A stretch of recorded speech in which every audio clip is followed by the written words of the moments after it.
इसे साबित करने के लिए कि इंसान और ज़ॉम्बी भी छत की टाइल बना सकते हैं, मैंने सोचा कि एक साफ सुथरी महिला ज़ॉम्बी को बांध लूं, क्योंकि अचानक आई आपदा की वजह से लगभग 90% इंसान ज़ॉम्बी में बदल गए थे।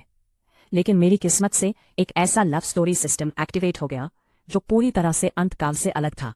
और उसी वक्त एक बहुत ही खूबसूरत महिला ज़ॉम्बी बिना किसी चेतावनी के मेरे सामने आ खड़ी हुई। इस पल मुझे अचानक समझ में आया कि ये लव सिस्टम शायद इसी प्रजाति तक सीमित नहीं है, और इतनी खूबसूरत महिला ज़ॉम्बी को अगर मैं आसानी से छोड़ दूं तो ये तो बहुत बड़ी बर्बादी होगी। जैसे ही ये ख्याल मन में आया, मैंने तुरंत अपनी जेब से एक रस्सी निकाली, मौका देखकर जोर से फेंकी और सही जगह पर उस महिला ज़ॉम्बी को फंसा लिया। उसने जोरदार चीख मारी, लेकिन अगले ही पल मैंने उसके मुंह में एक कपड़े का टुकड़ा जोर से ठूंस दिया। उसने पास ही से ताज़ा इंसानी खुशबू सूंघी और पागलपन की हद तक पहुंच गई। उसका छोटा दिमाग जोरों से मेरे पास आने की कोशिश करने लगा, लेकिन मैं उत्साहित होकर उसका हाथ पकड़ लिया। और उसी वक्त सिस्टम का अलर्ट मेरे दिमाग में तेजी से गूंजने लगा। बधाई हो, होस्ट ने हैंड होल्डिंग मिशन पूरा कर लिया। टारगेट शेन किंगवू, बिना किसी पहचान वाली लड़की, कॉलेज की स्टूडेंट। वर्तमान स्टेटस हाउकांडो, फेवरेटनेस 0 हो गया। हैंड होल्डिंग का रिवॉर्ड 100 किलो कच्चा मांस। स्टोरी पब्लिशिंग का रिवॉर्ड वायरस वैक्सीन खो गया। फुल अनक्रियो का रिवॉर्ड जीन एवोल्यूशन ड्रग। इतने भारी भरकम रिवॉर्ड्स देखकर मेरी सांसें फट पड़ी। सिर्फ शुरुआत में ये 100 किलो मांस मेरे चाचा और पिता के लिए 2.5 साल तक खाना भरपूर था। ऊपर से वो 2 जबरदस्त बाउबे, कीमती आइटम तो बाद में मिलेंगे। पर अभी सबसे बड़ी दिक्कत ये थी कि शेन किंगवू की हाउकांडू कैसे बढ़ाऊं। थोड़ी सोच विचार के बाद मैंने उसका मुंह में रखा कपड़ा फाड़ दिया। वो तुरंत मुझ पर जोर से गुर्राने लगा।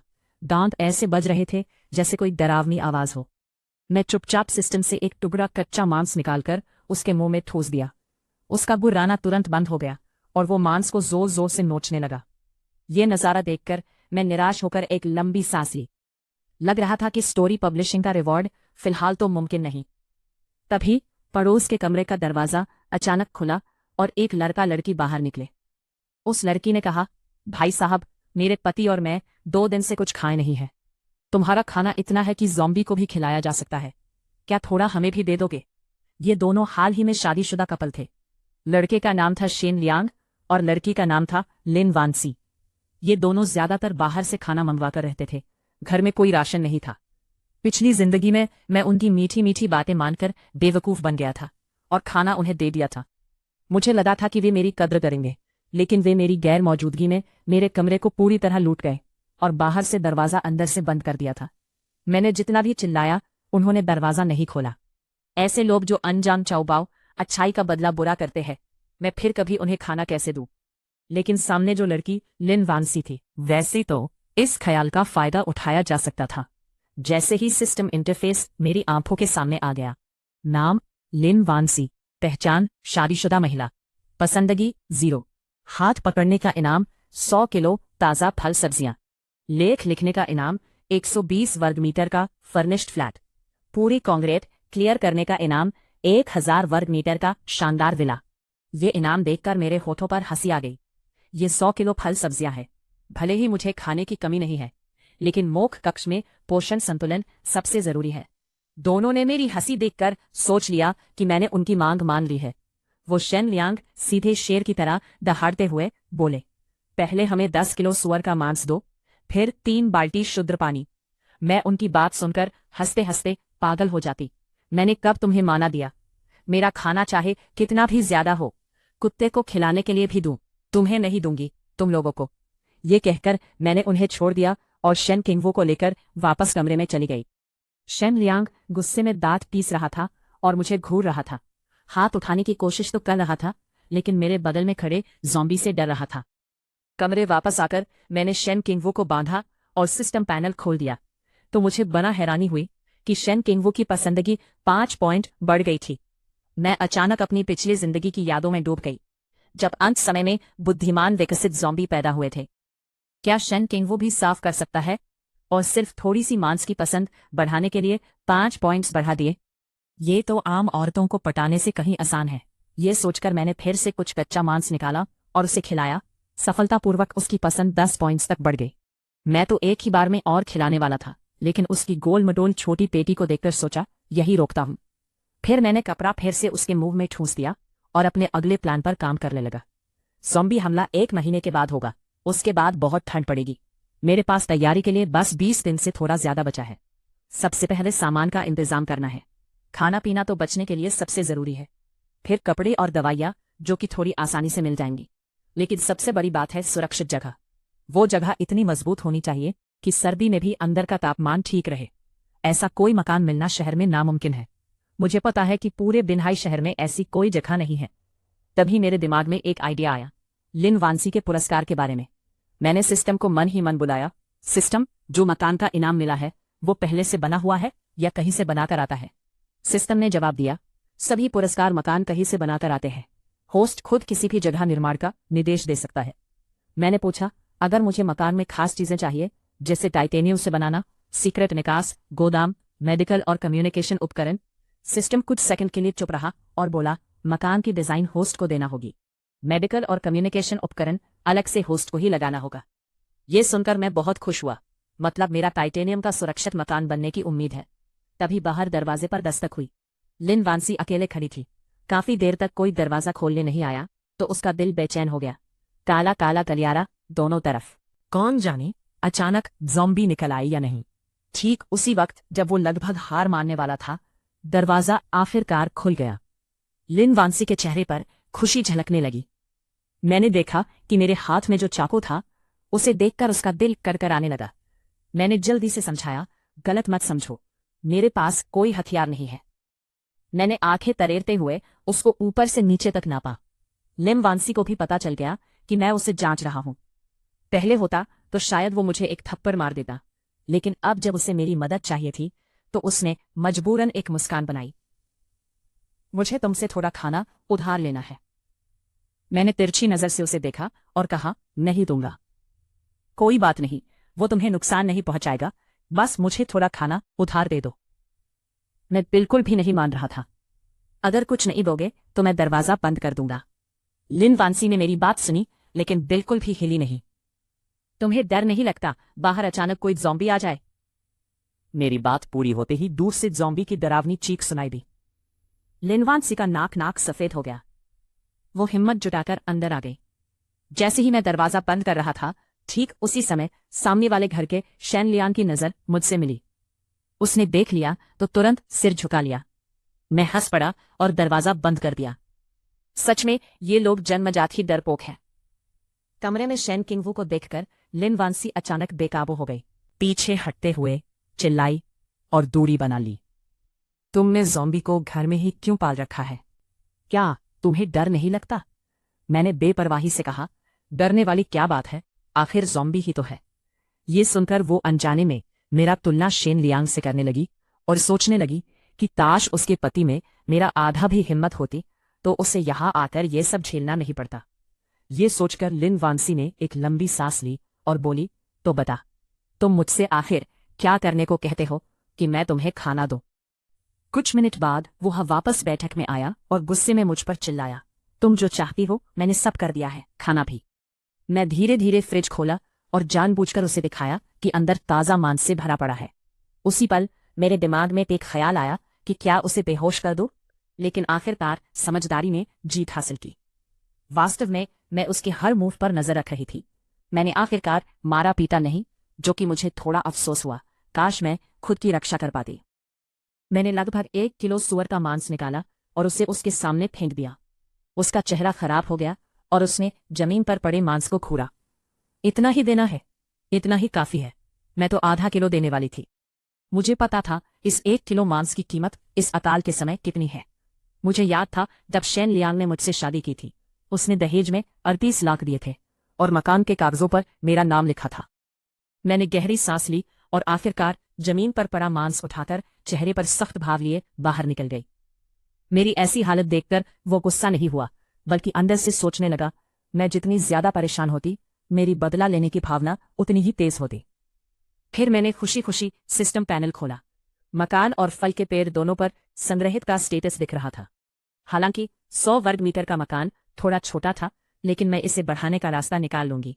बस एक और ऐसी महिला मिल जाए जिसकी स्थिति लिन वांसी जैसी हो, तो इस 100 वर्ग मीटर की जगह को बढ़ाया जा सकता है। अभी सबसे बड़ी दिक्कत सुरक्षा घर के डिजाइन के नक्शे की थी। अच्छा यह है कि बिन्हाई यूनिवर्सिटी में शायद कोई आर्किटेक्चर का बचा हुआ हो। लगता है मुझे बाहर जाना पड़ेगा। अगले दिन सुबह से ही मैं सामान इकट्ठा करने लगी। मेरा पहला टारगेट था सामने का फ्लैट 504। मैंने सीधे लोहे की तार निकाली और ताले में डाल दी। कुछ सेकंड में ताला खुल गया। जैसे ही मैं कमरे में घुसी, बेडरूम से चबाने की आवाज आई। मैं धीरे धीरे बेडरूम का दरवाजा खोली तो देखा एक सफेद बालों वाला बूढ़ा आदमी बिस्तर पर कुछ चबाता हुआ बैठा था। मैं धीरे से बड़बड़ाते हुए किचन का चाकू उठाया और ज़ॉम्बी की तरफ लहराया, पर पता नहीं क्यों इससे ज्यादा नुकसान नहीं हुआ, बल्कि वो और भी ज्यादा गुस्सा हो गया। उसने मुड़कर पंजे दिखाते हुए मेरी तरफ झपट्टा मारा। मैंने उसके सीने पर एक जोरदार लात मारी और उसे दूर तक उड़ाता हुआ भेज दिया।